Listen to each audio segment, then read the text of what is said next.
Hello, welcome. Headlocks and headphones short. We took a couple of days off post WrestleMania. Now ignore this massive spot on my nose. What did everybody think? Did everybody enjoy WrestleMania this year? There were some high points and some low points. I think overall, people just happy to have wrestling back, have some fans in the building. It was cool to see some positive reactions to certain talents, particularly Drew McIntyre. The first talent out this year at WrestleMania was Drew McIntyre, and that was pretty cool to see. But we did see Hulk Hogan getting booed, and WWE tried to kind of soften it a little bit. We also, perhaps as Scotsmen, a little bit disappointed Drew didn't win. However, it's hopefully going to lead to a big story for Drew. And do you know what? Heading forward, WrestleMania is usually a bit of a reset for the WWE. And I did say on last week's full-length show that I think this is a reset period for WWE. There's a lot of changes coming. And one of the things that I find quite interesting is a few people did actually message me and disagree and said, no, it's just going to be more of the same old, same old. Well, Bianca Belair is the women's champion of SmackDown. We have Rhea Ripley, the women's champion on Raw.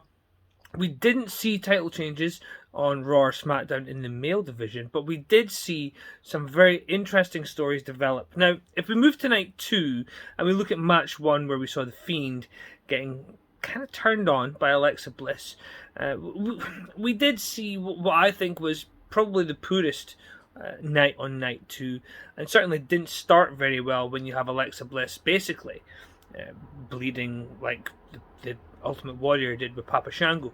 Overall, I think WrestleMania had some good stuff. There was some cheesy stuff like that Randy Orton segment. However, let's look at it this way. It was great to have fans back.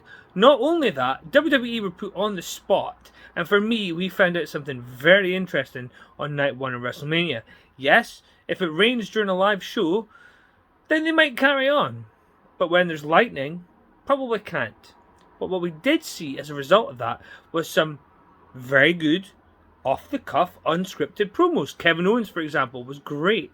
We saw Drew McIntyre and the person interviewing him, which I believe it was Sarah Schreiber, if I remember, kind of stumble a little bit because they hadn't rehearsed it. There was no plan. They just kind of went in and did it. For me, it just seemed more organic. It was more entertaining, more interesting. I found those unscripted sections to be the best part of WrestleMania for me. There were some good matches, don't get me wrong. Certainly the whip spot from Bianca Belair was very cool to watch.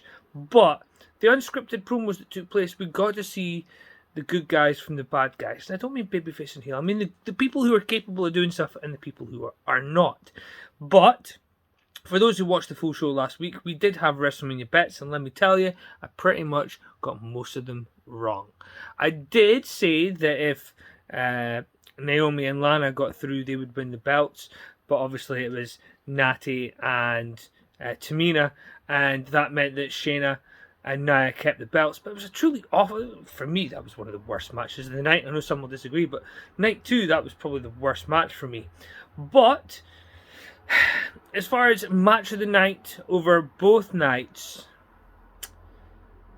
probably going to go Sasha Banks and Bianca Belair, just because it seemed to have the most raw emotion. It seemed to be the best match that was put together on the card. There was obviously the very good storytelling from Edge, Daniel Bryan, and Roman Reigns with the controversial finish. But at the end of the day, for me, the WWE did what they normally do with WrestleMania. They had some big moments and they had some lesser moments. But overall, if you're a wrestling fan, it was entertaining.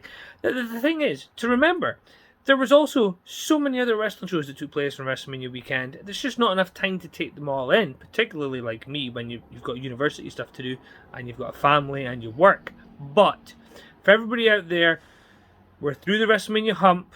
We're in the WWE reset period. As far as I can see, WWE need to do a few things over the next coming months. Now, the next video we're going to talk about some of the changes they've already made.